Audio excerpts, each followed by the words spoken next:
वाचलेलं वचन तुमच्यासाठी माझ्यासाठी आशीर्वादच हो. देवाचं वचन सांगतं की पहा, हा माझा सेवक, याला मी आधार आहे. पहा, हा माझा निवडलेला, याच्याविषयी माझा जीव संतुष्ट आहे. याच्या काही मी आपला आत्मा घातला आहे, तो राष्ट्रांना न्याय प्राप्त करतो. प्रियानो, आपण गेले काही दिवस देवाचा सेवक हा विषय आपण पाहत आहोत. देवाचा सेवक हा कोण असतो? देवाचा सेवक हा कोण असतो? तो कोण आहे? आणि आम्ही जेव्हा देवाच्या सेवकाकडे पाहतो, जेव्हा मी देवाच्या सेवकांचा विचार करतो, जेव्हा मी देवाच्या सेवकांच्या संपर्कात येतो, तेव्हा आम्ही त्यांच्याशी कशा प्रकारे संबंध ठेवले पाहिजेत याबद्दल आपण देवाच्या वचनातून पाहत आहोत. आतापर्यंत आपण 3 गोष्टी पाहिल्या. देवाचा सेवक कोण असतो? पहिली गोष्ट, देवाचा सेवक स्वाभाविक म्हणजेच आपल्यासारख्या स्वभावाच्या लोकांमधून निवडलेला असतो. हालेलुया. देवाचा सेवक कोण असतो? तो स्वाभाविक असतो. जसे आपण सगळेजण स्वाभाविक आहोत. आपण सगळेजण आपल्यामध्ये उणीवा आहे. आपण सगळेजण अपरिपूर्ण आहोत. आपण सगळ्या जणांमध्ये कुठली ना कुठली गोष्टी आपण चुकतो. आपण कुठंतरी कमी पडतो. त्याचप्रमाणे आपल्यासारख्या लोकांमधून देव त्याच्या सेवकांना निवडून देतो. बऱ्याच वेळेस विश्वासणाऱ्या लोकांना देवाच्या सेवकामध्ये परिपूर्णता पाहायची असते. बऱ्याच वेळेस विश्वासणारे लोक म्हणतात की तो देवाचा सेवक आहे आणि म्हणून त्याने असंच असायला पाहिजे. बरोबर आहे. प्रत्येक देवाचा सेवक असेल, प्रत्येक विश्वासणारा असेल, त्याने त्याच्या दुर्बलतेतून जो ख्रिस्त म्हटलेला परिपूर्ण प्रभू आहे त्याच्या परिपूर्णतेपर्यंत पोहोचावं ही देवाची प्रत्येकासाठी इच्छा आहे. पण तो सेवक तो मनुष्यच असतो. तो सामान्य व्यक्तीतून निवडलेला असा असतो. त्याच्यामध्ये दुर्बलता असतात. हे मंडळीला माहित असणं फार गरजेचं आहे. दुसरी गोष्ट आम्ही पाहिली, देवाचा सेवक हा देवाचा याजक असतो. हालेलुया. देवाचा सेवक देवाचा याजक असतो. आपण पाहिलं की देवाने कसं अहरोन आणि त्याच्या मुलांना त्याचा याजक होण्यासाठी पाचारण केलं आणि त्याची नेमणूक कशा प्रकारे केली हे आपण देवाच्या वचनातून पाहिलं. तिसरी गोष्ट आम्ही पाहिली, देवाचा सेवक हा देवाचा निरोपी असतो. निरोपी म्हणजेच निरोप घेऊन येणारा. हालेलुया. Praise the Lord. देवाचा सेवक देवाची वाणी ऐकतो आणि तो देवाची वाणी, देवाचा निरोप, देवाचा संदेश लोकांकडे म्हणजेच मंडळीकडे, विश्वासणाऱ्यांकडे, देवाच्या लोकांकडे घेऊन येण्यासाठी देवाचा सेवक जबाबदार असतो. चौथी गोष्ट आज आपण पाहणार आहोत, देवाचा सेवक कोण असतो. चौथी गोष्ट, देवाचा सेवक कोण असतो. देवाचा सेवक देवाने नेमलेला पहारेकरी असतो. देवाचा सेवक हा देवाने नेमलेला पहारेकरी असतो. हालेलुया. Praise the Lord. देवाचा सेवक हा देवाने नेमलेला पहारेकरी असतो. जर आम्ही यहेजकेलचं पुस्तक याचा 3रा अध्याय आणि 17 वचन काढलं. यहेजकेलचं पुस्तक 3रा अध्याय 17 वचन. मानव पुत्रा, मी तुला इस्रायल घराण्यावर पहारेकरी नेमले आहे असे बस. परमेश्वर म्हणतो, जेव्हा त्याने यहेजकेलला, जो यहेजकेल जो बंदीवानांपैकी एक होता बाबेल या देशामध्ये, जो स्वतः याजकीय कुटुंबातून होता, याजक होता, हा यहेजकेल याला परमेश्वरानं देवाच्या लोकांना संदेश सांगण्यासाठी उभा केलं. आणि जेव्हा देवाने त्याला संदेष्टा म्हणून पाचारण केलं, तेव्हा देव त्याला म्हणतो की मानव पुत्रा, मी तुला इस्रायल घराण्यावर पहारेकरी नेमले आहे. हालेलुया. देवाचा सेवक हा देवाने नेमलेला पहारेकरी असतो. Praise the Lord. आता पहारेकरी या शब्दासाठी इब्री भाषेत त्याचा अर्थ असा आहे.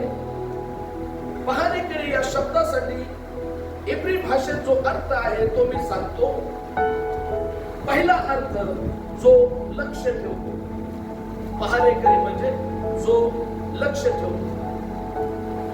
पहारेकरी माहिती का? वॉचमन, ज्याला आपल्या सोप्या भाषेत काय म्हणतो आपण? वॉचमन. वॉचमन माहिती ना? सगळे एकदम पहारेकरी. वॉचमन.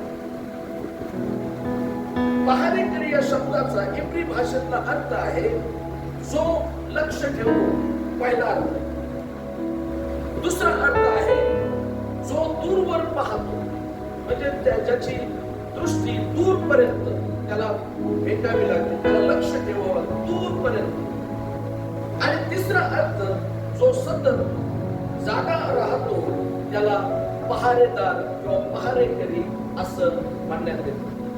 बायबलमध्ये पहारेकरी हे असे रक्षक होते ज्यांची जबाबदारी नगरे, किल्ले किंवा लष्करी ठाणे यांचे शत्रूंच्या अचानक होणाऱ्या हल्ल्यांपासून तसेच इतर संभाव्य धोक्यांपासून संरक्षण करणे ही त्यांची जबाबदारी होती. आता यरुशलेम शहरच घ्या.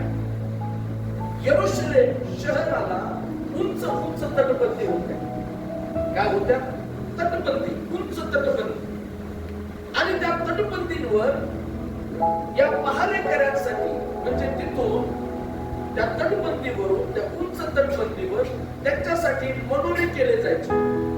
आणि त्या मनोऱ्यामध्ये त्या पहारेकऱ्यांनी उभं राहायचं किंवा बसायचं आणि तिथे त्यांनी उभं राहून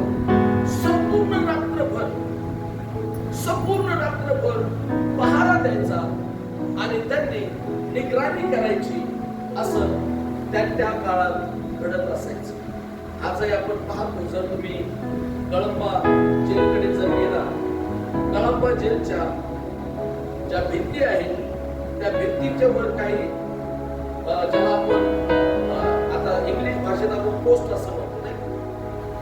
पोस्ट म्हणजे तिथं अशा उंच उंच केबिन केलेल्या त्या भिंतीवर.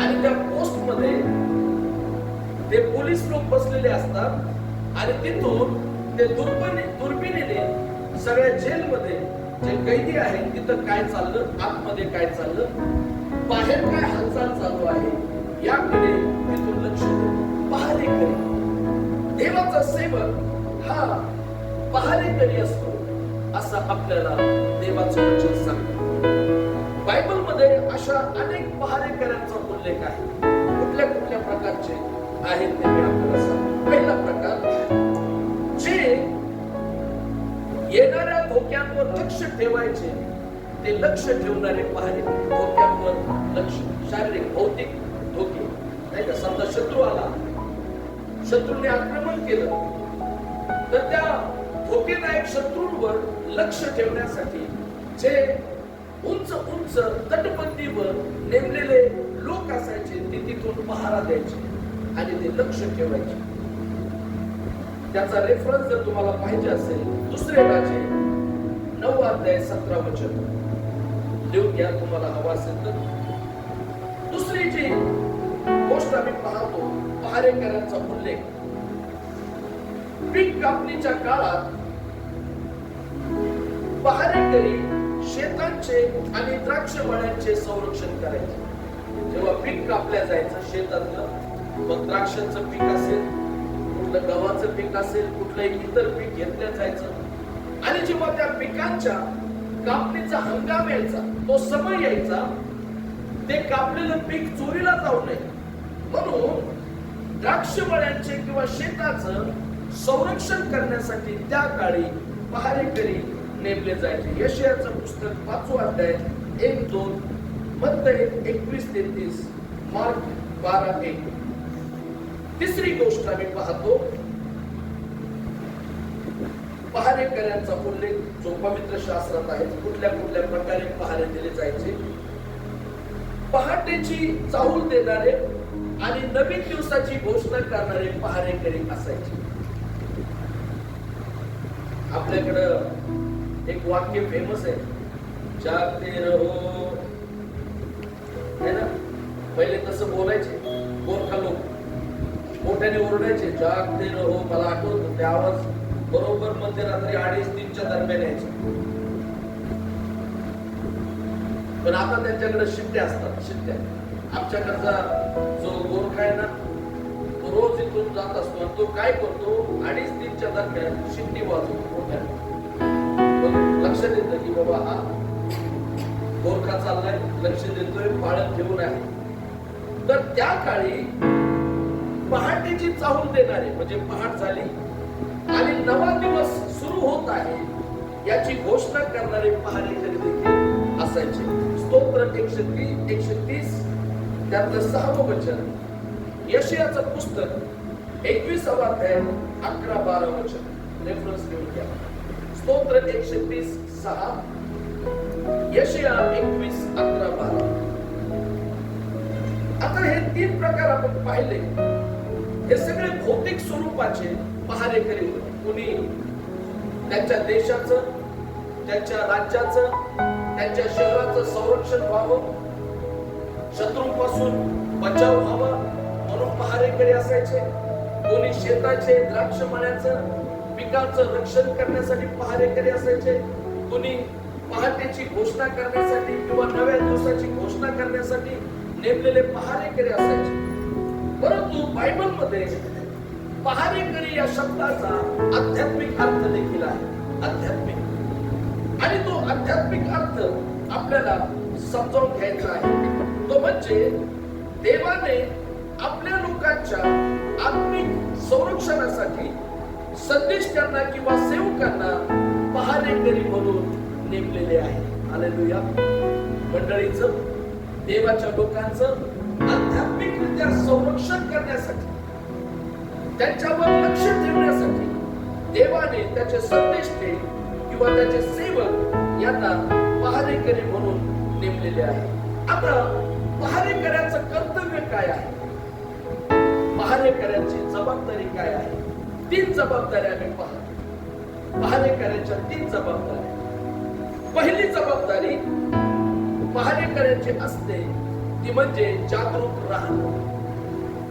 पहारेकऱ्याची पहिली जबाबदारी त्याने जागं राहणं. Praise the Lord. कधी? जेव्हा रात्र असते त्या रात्रीच्या समय त्याला ज्या ठिकाणी पहारा देण्यासाठी नेमलेलं आहे त्या ठिकाणी त्याने जागे राहावं किंवा जागरूक राहावं. बायबल सांगतं, यशायाचं पुस्तक याचा 62वा अध्याय 6वं वचन आपण वाचू. यशाया 62:6.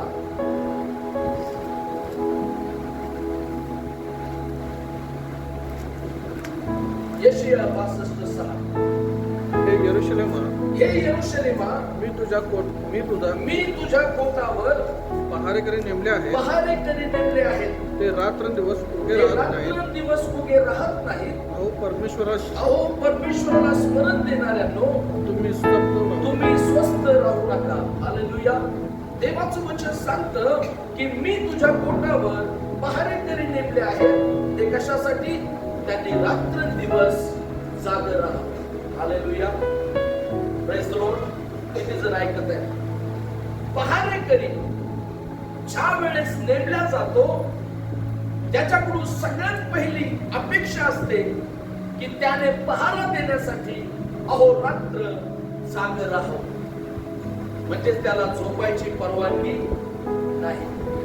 ती रात्र, ज्या रात्री तो आपल्या नेमलेल्या स्थानी आपलं काम करतो, त्या रात्रीच्या समय त्याने अहोरात्र खडा पहारा, त्याने न झोपता, न डुलकी घेता, त्याने जागृत राहून त्याला देवाने नेमून दिलेली जबाबदारी पार पडणं म्हणजे पहारा देणं आहे. जागरूक राहणं पहारेकऱ्याचं पहिलं कर्तव्य आहे. जागरूक राहणं. बायबल सांगतं, स्तोत्र 103 त्यातलं 6वं वचन काय सांगतं पहा.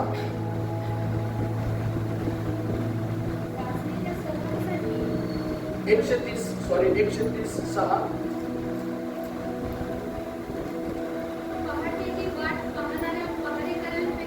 पहाटेची वाट पाहणाऱ्या पहारेकऱ्यांपेक्षा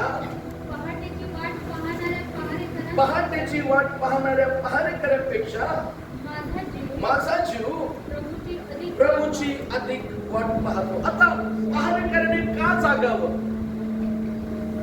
कशाबद्दल त्याने जागे राहावं? त्याचं कर्तव्य हे आहे की त्याने जागरूक राहावं, त्याने झोपू नये, त्याने डुलकी देखील घेऊ नये. मग त्याने काय करावं? देवाचं वचन सांगतं पहिले पेत्र 5:8 मध्ये की सावध असा, जागे राहा, तुमचा शत्रू सैतान हा गर्जना करणाऱ्या सिंहासारखा कोणाला गिळावे हे शोधत फिरतो, असं देवाचं वचन सांगतं. आमचं झगडणं हे रक्त मांसाबरोबर नाही. आणि म्हणून जेव्हा देव त्याच्या सेवकाला निवडतो, जेव्हा देव त्याच्या सेवकाला पाचारण करतो, जेव्हा देव त्याच्या सेवकाला पहारेकरी म्हणून नेमतो, तेव्हा त्या पहारेकऱ्याची जबाबदारी आहे की त्याने जागरूक राहावं आणि आध्यात्मिक जो संघर्ष आहे, आध्यात्मिक जो लढा आहे, तो प्रार्थनेच्या द्वारे त्याने अहोरात्र द्यावा. हालेलुया. म्हणजेच पहारेकरी काय करतो? जागरूक राहून मंडळीसाठी तो देवाजवळ रथबंदी करतो, तो देवाजवळ प्रार्थना करतो. कारण का? बायबल सांगतं आमचा शत्रू सैतान हा कोणाला गिळावे हे शोधत फिरत आहे. कशासारखा? सिंहासारखा.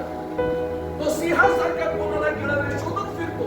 आणि म्हणून देवाचा सेवक जो पहारेकरी असतो तो अहोरात्र आपल्या लोकांसाठी देवाजवळ तो प्रार्थना करणारा असतो. हालेलुया. आणि तो प्रार्थना करतो म्हणून प्रिय मंडळी स्थिर उभी राहते. तो प्रार्थना करतो म्हणून मंडळी संकटातून पार जाते. तो प्रार्थना करतो म्हणून मंडळी आजाराला जिंकून, त्या मरणाला जिंकून आशीर्वादाकडे जाते. तो प्रार्थना करतो तेव्हा मंडळीच्या जीवनात येणाऱ्या संकट, येणाऱ्या समस्या, येणाऱ्या परीक्षा, येणारे दुःख यावर मंडळी मात करून पुढे जाते. हालेलुया. जर पहारेकरी झोपला काय होईल? मंडळी झोपी जाईल, आत्मिकरित्या सर्व प्रकारे झोपी जाईल. म्हणून पहारेकऱ्याचं पहिलं कर्तव्य आहे त्याने जागरूक राहा. देवाचा सेवक हा पहारेकरी आहे. तो जागा राहतो, तो मंडळीवर लक्ष ठेवतो, तो मंडळीसाठी प्रार्थना करतो, तो देवाजवळ मंडळीसाठी रथबंदी करतो. आणि म्हणून प्रियानो, देवाच्या सेवकांना देवाने पहारेकऱ्याची उपमा दिली. पहारेकऱ्याचं पहिलं कर्तव्य. दुसरं कर्तव्य, पहारेकऱ्याचं दुसरं कर्तव्य काय आहे? ते म्हणजे इशारा देणं. Praise the Lord. पहारेकऱ्याचं दुसरं कर्तव्य आहे इशारा देणं. देवाचं वचन सांगतं यशायाचं पुस्तक 33वा अध्याय, एहेजकेल 33 1-9 वचन. परमेश्वराचे वचन मला प्राप्त झाले की मानव पुत्रा, तू आपल्या बांधवांबरोबर बोल. त्यांना सांग की मी देशावर तलवार आणीन, तेव्हा जर देशातल्या लोकांनी आपणापैकी एकास निवडून पहारेकरी नेमले, देशावर तलवार येत आहे असे पाहून शिंग फुंकून त्याने लोकांना सावध केले आणि त्या शिंगाचा शब्द ऐकून कोणी सावध झाला नाही, म्हणून तलवारीने येऊन त्याला नेले, तर त्याचे रक्त त्याच्याच डोक्यावर राहील. शिंगाचा शब्द ऐकून तो सावध झाला नाही, म्हणून त्याचे रक्त त्याच्याच डोक्यावर राहील. तो सावध झाला असता तर त्याने आपला जीव वाचवला असता. पण जर पहारेकऱ्याने तलवार येताना पाहून शिंग वाजवले नाही व लोकांना सावध केले नाही आणि तलवारीने येऊन त्यापैकी कोणास नेले तो आपल्या अधर्माने मरेल, तथापि त्याच्या रक्तपाताचा जाब मी त्या पहारेकऱ्याजवळ मागेन. तर हे मानवपुत्रा, मी तुला इस्रायल घराण्याचा पहारेकरी नेमले आहे, म्हणून तू माझ्या तोंडचे वचन ऐकून माझ्या वतीने त्यांना सावध कर. हे दुर्जना, तू मरशील असे मी कोणा दुर्जनास म्हटले असता, जर त्याला त्याच्या मार्गापासून मागे फिरण्याविषयी तू बोलून त्याला सावध केले नाहीस तर तो आपल्या अधर्मानेच मरेल खरा, पण त्याच्या रक्तपाताचा जाब मी तुझ्या जवळ मागेन. त्या दुर्जनाने आपल्या मार्गावरून फिरावे म्हणून तू त्याला सावध केले असताही तो आपल्या मार्गावरून मागे न फिरल्यास तो आपल्या अधर्मानेच मरेल खरा, पण तू आपल्या जीवाचा बचाव करशील. हालेलुया. आता पहारेकरी, थोडस कल्पना करा. एक असा किल्ला आहे. काय आहे? किल्ला. त्या किल्ल्यावर ठिकठिकाणी मनोरे उभे करून त्या मनोऱ्यामध्ये पहारेकरी नेमलेले. ते पहारेकरी रात्रंदिवस त्या ठिकाणातून पहारा देत आहे, लक्ष देत आहे, दूरवर त्यांची नजर जात आहे. आणि मग परमेश्वर म्हणतो, समजा तलवार आली. तलवार म्हणजेच काय? शत्रूंनी तुझ्या देशावर, तुझ्या नगरावर, तुझ्या लोकांवर जर येऊन हल्ला केला, जर ते चालून आले आणि तू पहारेकरी या नात्यानं जर शिंग फुंकले, कारण त्यांच्याकडे शिंग असायची, आणि त्या शिंग वाजवल्यानंतर संपूर्ण नगराला इशारा मिळायचा की काहीतरी संकट आलेलं आहे, काहीतरी होत आहे. आणि मग त्या देशाचा राजा असेल, त्या देशाची प्रजा असेल, त्या देशाचं सैन्य असेल, जेव्हा ते रणशिंग फुंकल्या जायचं, त्या रणशिंगाचा आवाज सगळ्यांच्या कानावर पडायचा, तेव्हा ते राष्ट्र सावध व्हायचं. हालेलुया. पण ते म्हणतो की शत्रू आलेला आहे. तलवार आली म्हणजे शत्रू आलाय आक्रमण करण्यासाठी. पण तू जर रणशिंगच वाजवलं नाही, तू जर माझ्या लोकांना सावध केलं नाही, तर ते सगळे मरतील आणि त्यांच्या रक्ताचा झाडा मी तुझ्याकडून घेईल, असे परमेश्वर म्हणतो. पण तलवार आली असता तू शिंग फुंकलं, तू तो शिंगाचा नाद केला, संपूर्ण नगरामध्ये तो नाद झाला, लोकांनी तो आवाज ऐकला, पण लोकांनी ऐकूनही ते जर सावध झाले नाही, ते आपल्या अधर्माने मरतीलच. पण जर तू शिंग वाजवलं तर त्यामुळे असे होईल की तू आपला जीव वाचवला. देवाच्या सेवकांना पहारेकरी का म्हटलं?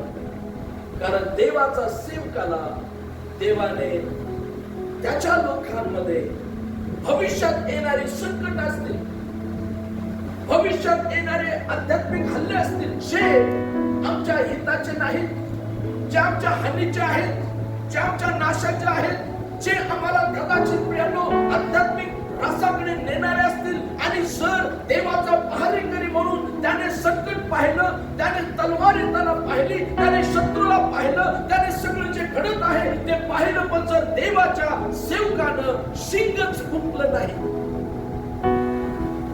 तर ते राष्ट्र नष्ट होईलच होईल,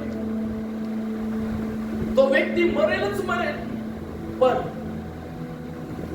त्या पहारेकऱ्याने शिंग न फुटल्यामुळे परमेश्वर त्या प्रत्येकाच्या रक्ताचा जाब, त्या प्रत्येकाच्या रक्ताचा झाडा त्या पहारेकऱ्याकडून घेईल, असं देवाचं वचन सांगतं. आज आपण शेवटच्या काळामध्ये आहोत आणि पहारेकऱ्याची जबाबदारी आहे की त्याने मंडळीला इशारा द्यावा, त्याने ते शिंग वाजवत राहावं, त्याने ते शिंग फुंकत राहावं, त्या शिंगाचा आवाज वारंवार लोकांच्या कानावर पडावा, यासाठी की लोकांनी सावध व्हावं, यासाठी की लोकांनी जागं व्हावं, यासाठी की लोकांनी आपल्या बचावासाठी, आपल्या धारणासाठी स्वतःला सावरून परमेश्वराकडे पाहून तयारीस लागावं. हालेलुया. पण दुःखाची गोष्ट आहे की लोकांना जेव्हा पहारेकरी शिंग वाजवून वाजवून इशारा देतो की परमेश्वराकडे मन फिरवा, परमेश्वराच्या जवळ या, शेवट जवळ आलेला आहे, नाश जवळ आलेला आहे, आपल्या जीवनाची कोणती शाश्वती नाही, आपल्याला उद्याचा भरोसा नाही, उद्या आपल्यासाठी काय राखून ठेवलेलं आहे आपल्याला माहित नाही, पण वेळ आहे तोच प्रत्येकाने आपलं मन परमेश्वराकडे फिरवा. पहारेकरी येतो, शिंग फुंकतो, पण आमची अवस्था कशी आहे? त्या नगरात राहणाऱ्या लोकांसाठी शिंगाचा आवाज येतोय, इशारा येत आहे, वारंवार तो वचनातून सांगतो, संदेश देतो, वैयक्तिकरित्या भेटून सांगतो, भावा बहिणी, देवाकडे आपलं मन फिरव, परमेश्वराकडे आपलं मन फिरव, देव तुझ्यावर प्रीती करतो, देवाची तुझ्यासाठी योजना आहे, तुझा नाश होऊ नये, तू देवाचं वचन आहे, तू देवाला पहिलं स्थान दे, देवाबरोबर चाल, देवासाठी आपलं जीवन दुसरं म्हणजे तुझा बचाव होईल, तुझ्या जीवनातल्या सगळ्या नको असलेल्या गोष्टी परमेश्वरासाठी सोडून परमेश्वराबरोबर चाल, हे तो देवाचा पहारेकरी वारंवार सांगतो. पण मंडळी काय करते? त्या नगरातले लोक काय करतात? अरे हा तर रोजचाच आवाज आहे. Praise the Lord. खरंय ना? नगरातले लोक काय म्हणतात? हा नेहमीचाच आवाज आहे. पास्टर लोकांना हेच काम आहे, उठसूट पश्चाताप करा, उठसूट पापाची कबुली द्या, उठसूट देवाकडे वळा, उठसूट प्रार्थना करा, उठसूट बायबल स्टडीला या, उठसूट चर्चला या, हे सांगायचं त्यांचं रोजचं काम आहे. तुम्ही करा वटवट. बाळक साहेब, आम्ही कसे आहोत? तुम्ही करा वटवट. बोला, तुम्ही करा वटवट. तुम्ही बोलल्याशिवाय पुढे जाणार नाही. आम्ही आहोत. हा निबरखट. हा आम्हाला काय फरक पडत नाही. बोंबलायचं तेवढं बोंबला, संदेश द्यायचा तेवढं द्या, वचन सांगायचं तेवढं सांगा, पण किती इशारे दिले आम्हाला काय होत नाही. अजून पुढे शत्रू आलाय, अजून पुढे येशू आलाय, अजून पुढे तो न्यायाचा दिवस आलाय, अजून पुढे मी तर मरणार नाही, मी अजून खूप जगणार आहे. या आविर्भावात आपण देवाच्या त्या तुतारीचा किंवा त्या शिंगाचा जो आवाज असतो ना, शिंगाचा आवाज म्हणजे संदेश, देवाचं वचन, देवाची वाणी, देवाचा शब्द जो वारंवार येतो. देव म्हणतो माझ्या वतीने जाऊन त्यांना सांग. तो पहारेकरी येऊन शिंग वाजवून वाजवून वाजवून अक्षरशः ते शिंगाचा आवाज बदलतो. नंतर या घरात किती वाजवू, तो आधी असा नाही का, काही काळाने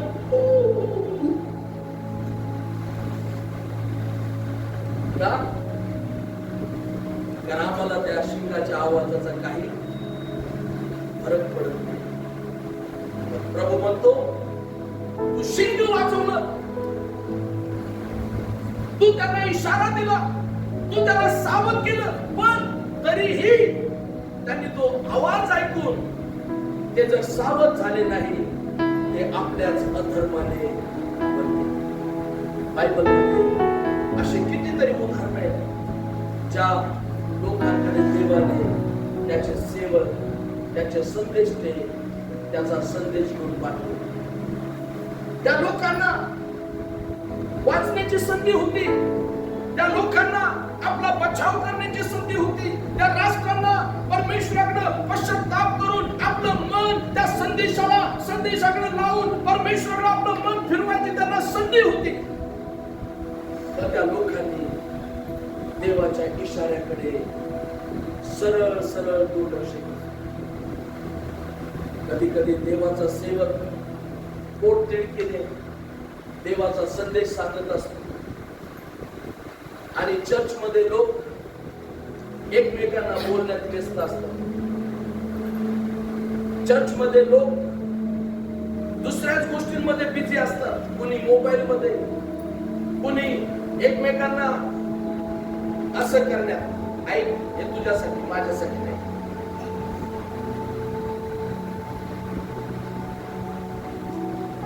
देवाचा इशारा देण्याची जबाबदारी पहारेकऱ्याची. तो त्याला जबाबदार होता. आणि जर संकट आल्यावर जर त्याने ते शिंगच फुंकलं नाही, त्याने राष्ट्रांना इशारा दिला नाही, तर प्रभू म्हणतो मी त्यांच्या रक्ताचा झाडा तुझ्यावर. शास्त्र सांगतो, दुसरे तिमोथेचं पत्र 4 अध्याय 2 वचन आपण वाचू.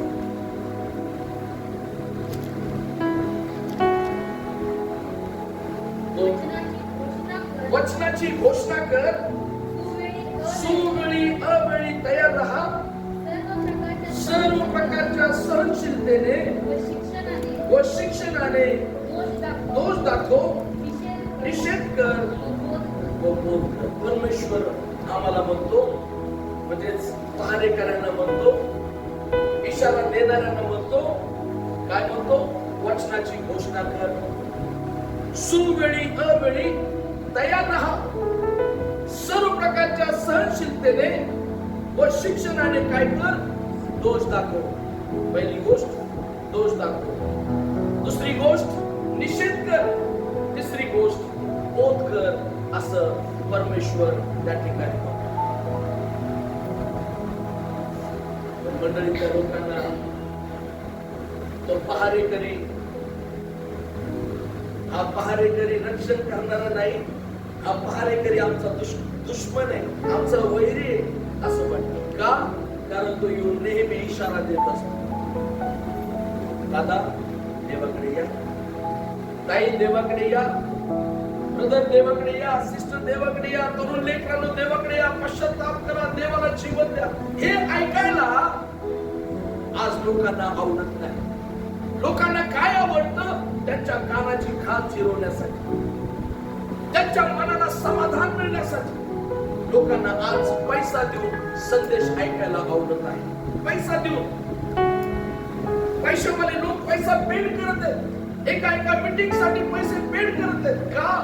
कारण आज लोकांना प्रॉस्पेरिटी गॉस्पेल म्हणजे समृद्धीची सुवार्ता ती ऐकायला जास्त आवडते. पश्चातापाची सुवार्ता नकोय, तारणाची सुवार्ता नकोय, सार्वकालिक जीवनाची सुवार्ता नकोय, परमेश्वराकडे मन फिरवण्याची सुवार्ता नकोय. समय आणि वेळ जवळ आलेला आहे याची घोषणा करणाऱ्याची सुवार्ता आज लोकांना मान्य नाही. लोकांना कशी सुवार्ता पाहिजे? तुम्ही आशीर्वादित होणार आहात, तुम्ही समृद्ध होणार आहात, तुम्हाला देव पैसा देणार आहे, नोकरी देणार आहे, बंगला देणार आहे, गाडी देणार आहे, नोकर चाकर देणार आहे, संपत्ती तुमच्या दारात देणार आहे. या प्रकारची सुवार्ता लोक पैका अडका देऊन आज ऐकत आहेत. हालेलुया. पण खरा पहारेकरी काय करतो? त्याला जिथं देवाने नेमलेलं आहे, ज्या पोस्ट मध्ये किंवा ज्या काही मगाशी नाव उंच मिनार ज्याला आपण मनोरा, त्या मनोऱ्यात जिथं त्याला नेमलेलं आहे तिथं कशासाठी? की त्याने पाहावं, त्याने लक्ष ठेवावं, त्याने जागरूक राहावं, आणि जेव्हा संकट येईल तेव्हा लगेच त्याने त्याच्या हातात असलेलं शिंग त्याने जोराने फुंकावं आणि सगळ्या राष्ट्राला, सगळ्या नगराला त्याने सावध करावं. सावध व्हायचं की नाही हा कोणाचा प्रश्न आहे?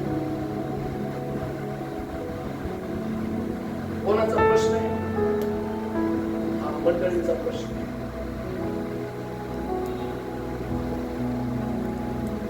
लोक एकमेकांना काय चर्चा करतात? ही चर्चा करतात आपल्याला जेवढं पटतं, आपल्याला जेवढं पटतं तेवढंच ऐकायचं. देवाचं वचन, देवाचा संदेश कोणाला पटावा कोणाला न पटावा यासाठी देवाने दिलेला नाही. तो सर्वस्वी देवाचा आदेश आहे, तो सर्वस्वी देवाचा शब्द आहे आणि देवाची इच्छा आहे की आम्ही देवाचं वचन, तो इशारा आम्ही घ्यावा आणि आम्ही देवाच्या वचनाला प्रतिसाद देऊन स्वतःचा बचाव करावा. ही देवाची आमच्यासाठी इच्छा आहे. बायबल सांगतं संदेशांचा धिक्कार करू नका. कशाचा धिक्कार? संदेशाचा धिक्कार करू नका. आपण जेवता जेवता संदेशाचा धिक्कार करतो, संदेश त्यांचा धिक्कार करतो. मागच्या रविवारी आपण ऐकलं की देवाचा सेवक देवाचा निरोप असतो. इमलाचा मुलगा मिखाया हा जेव्हा अहाब राजाच्या पुढे होता, अहाब राजा म्हणतो मला तो इमलाचा मुलगा मिखाया जो संदेश आहे तो मला अजिबात आवडत नाही. मला तो दिसला की मला संताप येतो, कारण का तो माझ्या मनासारखा संदेश, समजतं, माझ्या मनासारखा संदेश कधीच तो आम्हाला देत नाही. सगळ्यांचं मन राखत बसला देवाचा सेवक, किती चांगलं झालं असतं. हा हॉल आपल्याला पुरलाच नसता. काठोकाठ भरून गर्दी असते आता. समजतं. एक दिवस आम्ही त्यावेळेस हालोंडीमध्ये संध्याकाळी प्रार्थना घ्यायचो. हालोंडीमध्ये आणि तिथं संध्याकाळी प्रार्थना झाली. सकाळी आपली प्रार्थना इथं होती राजेंद्र गौतम. तिथं प्रार्थना झाली आणि एक कुटुंब प्रार्थनेला आलं नाही. आणि त्या संध्याकाळी हालोंडीची प्रार्थना झाली. पावसाचे दिवस होते, पाऊस होता आणि देवाचा आत्मा माझ्याशी बोलला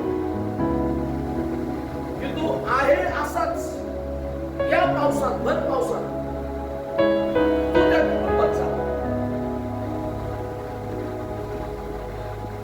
म्हटलं देवा, असं काय एवढं महत्वाचं की मी त्या घरी जाऊ, त्या कुटुंबाला भेट द्यायला जाऊ, उद्या जातो, परवा जातो.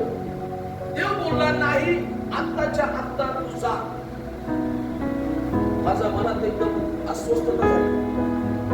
मी पालखीबाईला म्हटलं, पालखीबाई मला प्रभूचा आत्मा सांगत आहे, देव मला सांगत आहे की त्या घराला जाऊ, त्या कुटुंबाला जाऊन भेट देऊ. चला आपण जाऊ म्हटलं. पालखीबाई म्हटल्या, अहो बाळक साहेब पाऊस चालू आहे आणि एवढ्या पावसात तिकडे जायचं, आपण उद्या जाऊ, परवा जाऊ. नाही म्हटलं, मला देवाने आत्ताच त्या घरात जायला लावलं. मला बाकी काय माहित नाही. तुला यायचं असेल ये, नाही तर आता उत्तर परीक्षा करून घरी जा. आणि त्या कुटुंबात मी पोहोचलो. त्याला काहीच माहित नाही मी येणार. मी पोहोचलो, गाडी लावली त्यांच्या घरासमोर आणि ज्या वेळेस मी घरात गेलो, त्या घरात मी पाऊल टाकलं, सगळे एकदम माझ्याकडे असे पाहायला लागले की जसं काय हा कोण माणूस आलाय, कशाला आलाय. त्याच्या आदल्या आठवड्यात पास्टर आणि त्याच्यानंतर म्हणजे त्या दिवशी मी पोहोचलो त्या घरात, जसं काय मी कोणी ओळखीचं आहे की नाही. मग मी म्हटलं, सिस्टर कुठे आहे? हे काय बोलायलाच नाही, काय लागले, काय सांगायचं पास्टर. म्हटलं सिस्टर कुठे आहे?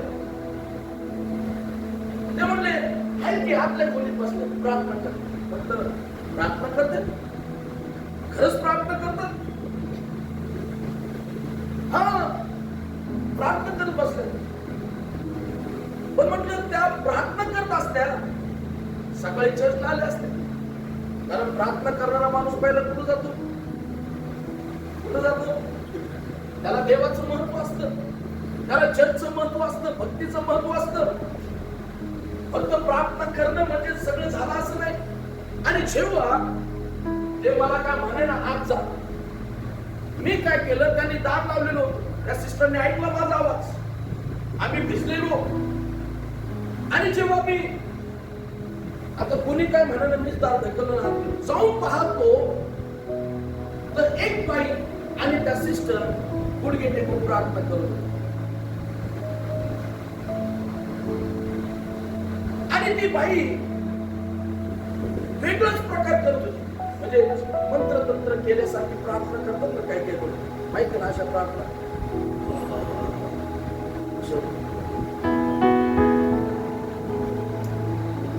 आणि तिनं एक शाल त्या सिस्टरच्या अंगावर असं त्यांना झाकलेलं होतं. त्या शालने हात ठेवून काहीतरी प्रार्थना असं चालू. दोघींचे डोळे मग त्यांना माहिती मी आता होईल. माझ्याकडे डोळ्यावरून पाहायला म्हटलं, डोळे उघडा आणि माझ्याकडे पहा. जी बाई प्रार्थना करून होती ना, तिच्या दुष्टात्मा होता.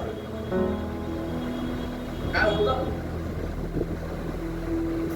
जी बाई त्या सिस्टरसाठी प्रार्थना करत होती, त्या बाईमध्ये दुष्टात्मा होता. मला पाहिलं, तिला इतका राग आला, तिला संताप आला. आणि मग मी त्या सिस्टरना म्हटलं, सिस्टर, मी देवाचा सेवक म्हणून तुम्हाला सांगतो, मला देवाने आज हलुंडीतून इतक्या पावसात तुमच्या घरात पाठवलं. यासाठी पाठवलं की तुमचा नाश होऊ नये, यासाठी पाठवलं की तुमचा तारण व्हावं, यासाठी पाठवलं की देवाचं तुमच्यावर प्रेम आहे. सिस्टर, या बाईच्या नादी लागू नाही. आम्ही तर प्रार्थना, त्यावेळेस आपल्याला रेटून बोलायचं असतं ना, नाही त्या सिस्टरचा कोणच बघतो. आम्ही काय चोरीमारी करतोय का पास्टर? आम्ही प्रार्थनाच करतो ना देवाची. म्हटलं काही असो, या बाईला परत प्रार्थनेला तुमच्या घरात बोलू नका, नाहीतर तुमचा आध्यात्मिक नाश. आणि बाई माझ्या ओळखीची पण नाही, कधी तिला पाहिलेलं नाही, कधी भेटलेलं नाही, कधी तिच्या सगळं म्हणजे कोण आहे काय मला, मी तिचं काहीच विचारलं नाही. जे प्रभू सांगत होता मी ते बोलत होतो. कारण देवाचा सेवक देवाचा संदेश असतो. त्या सिस्टरला माझा राग आला. त्याच्यानंतर त्या चर्चला आलेच नाही. पण आज अशी परिस्थिती की त्या सिस्टर वेगवेगळ्या ठिकाणी म्हटलं ते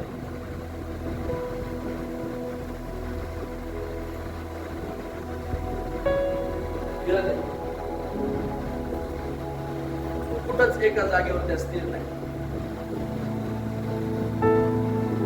सांगायचं काय, देवाने मला इशारा घेऊन पाठवलं, सिस्टर या, अजून पण देव तुमच्यावर प्रेम करतो. नाही ऐकलं त्यांनी त्यांचा मीपणामध्ये आणला. त्यांनी हे समजून घेतलं नाही. मी त्यांना तळमळून असं पोटतिडकीनं जसं बाप आपल्या मुलाला सांगतो तसं मी त्यांना सांगत होतो, सिस्टर हे देवापासून नाही, सिस्टर याद्वारे तुमचा आध्यात्मिक नाश होईल. देव मला हालुंडीत बोलला म्हणून मी इथं आलोय. त्यांनी अजिबात ऐकलं. देवाचा सेवक पहारेकरी असतो. त्याला जागरूक राहावं लागतं, लक्ष ठेवावं लागतं, मंडळीवर ठेवावं लागतं लक्ष, जागं राहून. नावीलाच आहे, देवाने सांगितलेलं आहे लक्ष ठेव, माझ्या कळपावर लक्ष ठेव, जागा राहून त्याच्याकडे पहा. त्या पहारेकऱ्याची दुसरी जी जबाबदारी आहे ती आहे की त्या इशारा द्यावा. मी आपल्यामध्ये पण अनेक लोकांना छोटे मोठे इशारे कधी कधी देत असतो. खरंय ना? ब्रदर, ते करू नका, सिस्टर ते करू नका, नको असू द्या. आपण काय म्हणतो, पास्टरला आपलं काय समजणार, आपला प्रॉब्लेम पास्टरला थोडी कळतो, आपल्या अडचणी पास्टरला थोडी माहिती आहे. शेवटी मला ते माझ्या बुद्धीनं करावंच लागेल. आणि जेव्हा इशाऱ्याकडे दुर्लक्ष होतं, तूर येणार आहे, आपण ते सांगतो, तूर येणार आहे, नाही ऐकलं. ती वेळ निघून गेल्यावर समजतं की आपण या देवाच्या सेवकाचं ऐकलं असतं तर चांगलं झालं असतं. देवाचा सेवक हा पहारेकरी असतो. तिसरी गोष्ट, पहारेकऱ्याचं तिसरं कर्तव्य ते म्हणजे संरक्षण करणे. संरक्षण करणे. शास्त्र सांगतं स्तोत्र 127:1 मध्ये, परमेश्वर जर घर बांधत नाही तर ते बांधणाऱ्याचे श्रम व्यर्थ आहे. परमेश्वर जर नगर रक्षत नाही, पहारेकऱ्यांचं जागरण. पहारेकरी का जागतो, का त्याला जागावं लागतं? कारण ते नगर सुरक्षित राहतं. संरक्षण करण्याची जबाबदारी त्या पहारेकऱ्यावर. आज देवाने मंडळी ही त्याच्या सेवकाच्या हातात कळप म्हणून दिलेली आहे. आणि बायबल सांगतं प्रेषित 20 मध्ये असं म्हटलेलं आहे, 28-29 मध्ये, तुम्ही स्वतःकडे व ज्या कल्पात पवित्र आत्म्याने तुम्हाला अध्यक्ष करून ठेवले, अध्यक्ष म्हणजे सेवक, अध्यक्ष करून ठेवले, त्या सर्वांकडे लक्ष द्या, यासाठी की देवाची जी मंडळी त्याने आपल्या रक्ताने स्वतः करता मिळवली तिचे पालन पोषण तुम्ही करावे. मी गेल्यावर कळपाची दयामया न करणारे क्रूर लांडगे तुमच्यामध्ये शिरतील हे मी जाणून आहे. बायबल सांगतं क्रूर लांडगे. लांडग्याचं काम काय? शिकारीला हार घालून खातात का कसं खातात लांडगे? त्यांचा पहिला रूल आहे चुंडीने अटॅक करायचा लांडग्याचा. कशाने? चुंडीने.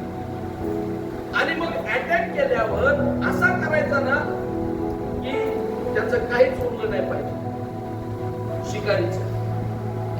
शास्त्र सांगतं की तुमच्यामध्ये क्रूर लांडगे शिरतील हे मी जाणून आहे. आणि म्हणून देवाचे जे सेवक ज्यांना अध्यक्ष म्हटलेलं आहे, जे मंडळीवर अध्यक्ष आहे, त्यांनी काय करावं? कळपाकडे लक्ष द्यावं, त्यांचं पालन पोषण करावं आणि जे येणारे हल्ले आहेत त्या हल्ल्यापासून मंडळीचं रक्षण करावं. ते क्रूर लांडगे काय आहे? बायबल सांगतं मत्ते 7:15 मध्ये असं म्हटलं, खोट्या संदेष्टांविषयी जपून राहा, खोट्या संदेष्टांविषयी जपून राहा. ते मेंढरांच्या वेशाने तुमच्याकडे येतात पण ते अंतरी क्रूर लांडगे आहेत असं शास्त्र सांगतं. खोटे संदेश ते अंतरी क्रूर लांडगे. त्यांचा स्वभाव कसा आहे? बायबल सांगतं मत्ते 24:11 आणि 24 वचन, मत्ते 24:11 आणि 24 वचन असं सांगतं, पुष्कळ खोटे संदेश ते उठतील व अनेकांना फसवतील. व कसे उठतील? खोटे संदेश ते उठतील, ते अनेकांना फसवतील.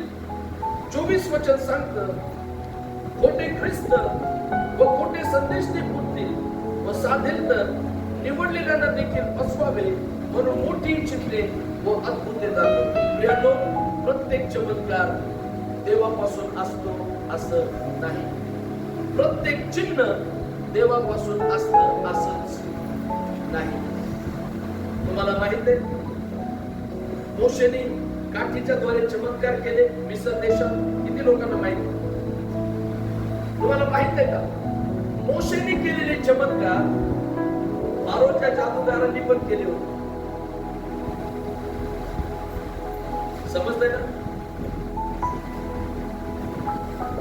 शेवटच्या दिवसात खोटे ख्रिस्त खोटे संदेश देतील. ते काय करतील? हवं तर विश्वासणाऱ्यांना बळकवण्यासाठी ते पुष्कळ चिन्हे आणि चमत्कार.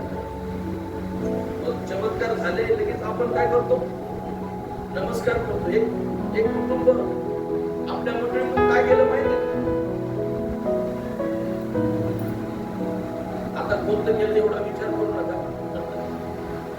विचारात करतात लोक, आपण कोणतं केलं नाही.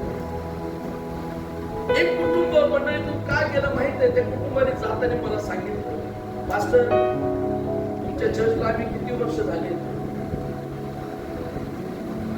त्या इचलकरंजीच्या चर्चमध्ये चमत्कार होत आहे, तुमच्या चर्चमध्ये आम्ही एवढे वर्ष येतो, आमची परिस्थिती बदललीच नाही. आमची परिस्थिती बदलली नाही म्हणून आम्ही दुसऱ्या चर्चमध्ये जातो गेले. आता म्हणजे मी सांगू शकत नाही, असो देवाला धन्यवाद. सांगायचं तात्पर्य काय, चमत्कार होतो, चमत्कार जातो, चमत्कार कायमचा राहत नाही. लाजार उठला, तो काय सार्वकालिक जगला का? मेलेल्यात उठल्यावर कधी ना कधी मेलाच ना परत, बरोबर ना? पेत्राच्या सासूचा ताप येशूने बरा केला, परत तिला थंडी ताप आलाच नसेल का?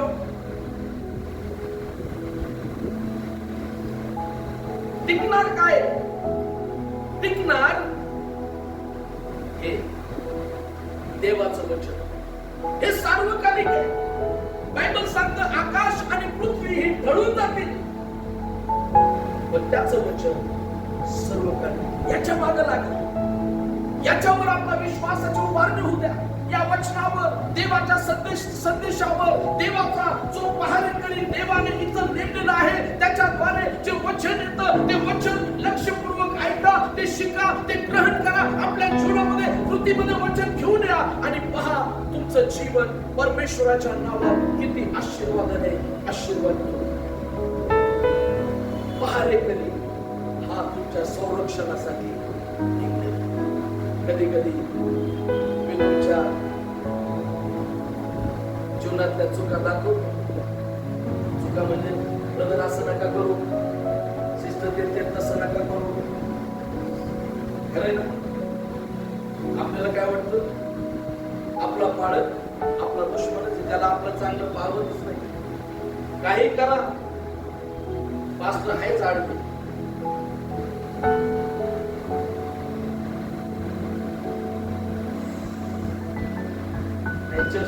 तुमचा ड्रेस असा पाहिजे. आता हे पाळकाने ठरवायचं आम्ही कसा ड्रेस घालायचा, पण ते तुमच्या हिताच आहे. खरं ना?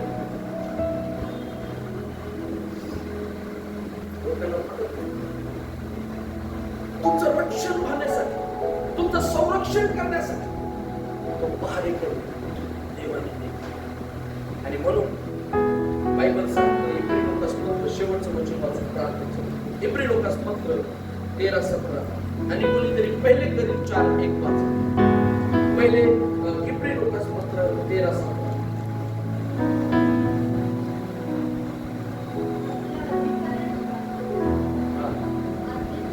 आपल्या अधिकाऱ्यांच्या आज्ञेत राहा, त्यांच्या अधीन असा, कारण आपणास हिशेब द्यायचा आहे हे समजून ते तुमच्या जीवाची. बायबल सांगतं आम्हाला काय द्यायचं आहे, काय द्यायचं आहे देवाला? हिशोब द्यायचा.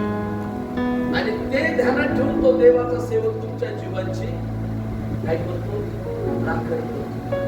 तुमची राखण करणं, तुमचं संरक्षण करणं ही आमची जबाबदारी. आध्यात्मिकरित्या तुम्हाला कसं प्रभूच्या सार्वकालिक जीवनाकडे घेऊन जाता येईल यासाठी आमची जबाबदारी देवाने नेमून ठेवली आहे. म्हणून पहिले करीब 4:1 काय सांगतात? आम्ही ख्रिस्ताचे सेवक व देवाच्या रहस्याचे कारभारी आहोत, असे प्रत्येकाने आम्हाला मानावे. काही काही मंडळी मी त्याला नाही मानत, असं तो पास्टर. अरे गाड्याची भाषा असते, माघारी तोंडावर नाही बोल बोलतात, पण माघारीचं सांग, असं तो पास्टर, असं तो देवाचा सेवक. मी नाही जुमानत त्याला, मी नाही घाबरत त्याला, कोण लागून गेला झालं. आशीर्वाद त्या व्यक्तीच्या जीवनातून निघून गेल्याशिवाय पौल म्हणतो आम्हाला देवाचे सेवक आणि त्याच्या रहस्याचे कारभारी आहोत, असे प्रत्येकाने आम्हाला मानले. आणि प्रभू म्हणतो माझ्या सेवकाचा सन्मान करा, माझ्या सेवकाचा आदर करा. ते परिपूर्ण नाही, त्याच्यात असतील उणीवा, त्याच्यासाठी प्रार्थना करा, त्याच्यावर प्रीती करा, त्याचा सन्मान करा. ज्या सेवेकरता देवाने त्यांना नेमलेलं आहे त्या सेवेत त्यांना मदत करा, त्याची काळजी घ्या, त्यांच्या दर्शनात त्यांच्यासाठी उभे राहा, त्याच्या सुखदुःखात धावून जा, त्यांना एकटे पडू देऊ नका. आणि पहा, जेव्हा तुम्ही देवाच्या सेवकाची सन्मान करता, त्यांना सेवक म्हणून स्वीकारता, तेव्हा देवाचे सगळे स्वर्गीय आशीर्वाद तुमच्या जीवनामध्ये उतरून आल्याशिवाय नाही. देवाचा सेवक हा देवाने नेमलेला पहारेकरी असतो. हालेलुया. आपण आपल्या जागेवर उभे राहूया आणि आज